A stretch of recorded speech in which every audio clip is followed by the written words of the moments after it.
भगवान श्री कृष्ण के सिरदर्द की कहानी। द्वापर युग में घटित कृष्ण और राधा की कहानियाँ कौन नहीं जानता। उस वक्त देवताओं में यह चर्चा थी कि राधा ही भगवान कृष्ण की सबसे बड़ी भक्त हैं। पर इस बात से एक व्यक्ति सहमत नहीं थे और वह थे नारद मुनि। वह अपने आप को ही भगवान कृष्ण का सबसे बड़ा भक्त मानते थे।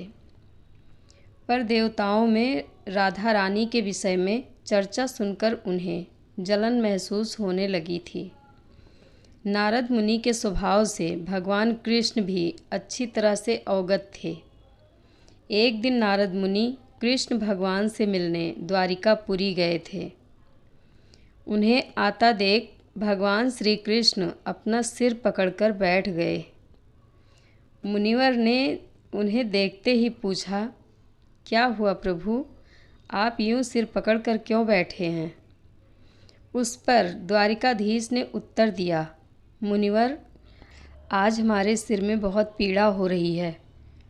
नारद बोले, तो प्रभु, इस पीड़ा को मिटाने का क्या कोई उपाय है? कृष्ण ने कहा, हाँ, उपाय तो है। अगर मेरा सबसे बड़ा भक्त अपने चरण धोकर उसका चरणामृत मुझे पिलाएगा तो मेरा सिर दर्द पल भर में ठीक हो जाएगा।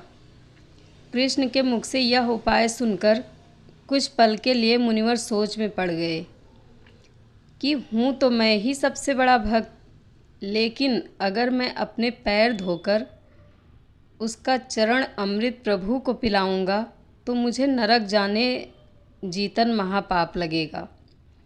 परंतु राधा को भी तो सब कृष्ण का भक्त मानते हैं। इतना सोचने के बाद भगवान कृष्ण से आज्ञा लेकर नारद तुरंत राधा रानी के महल में जा पहुँचे और उन्हें प्रभु के सिर में हो रही पीड़ा एवं उसके उपाय के बारे में वृतांत सुनाया। वह सुनकर राधा रानी ने एक क्षण का भी विलंब न करते हुए अपने चरण धोकर उसका अमृत एक कटोरी में नारद मुनि के हाथ में लाकर दिया और कहा, मुनिवर, मैं नहीं जानती कि मैं भगवान कृष्ण की कितनी बड़ी भक्त हूँ, पर मैं अपने ईश्वर आराध्य को पीड़ा में नहीं देख सकती। राधा के मुख से वह सच्चे भक्ति भाव के शब्द सुनकर नारद मुनि की आंखें खुल गई और वह समझ गए कि राधा रानी ही कृष्ण की सबसे बड़ी भक्त हैं और प्रभु श्री कृष्ण ने यह लीला मुझे समझाने के लिए रची थी। जय श्री कृष्णा। धन्यवाद।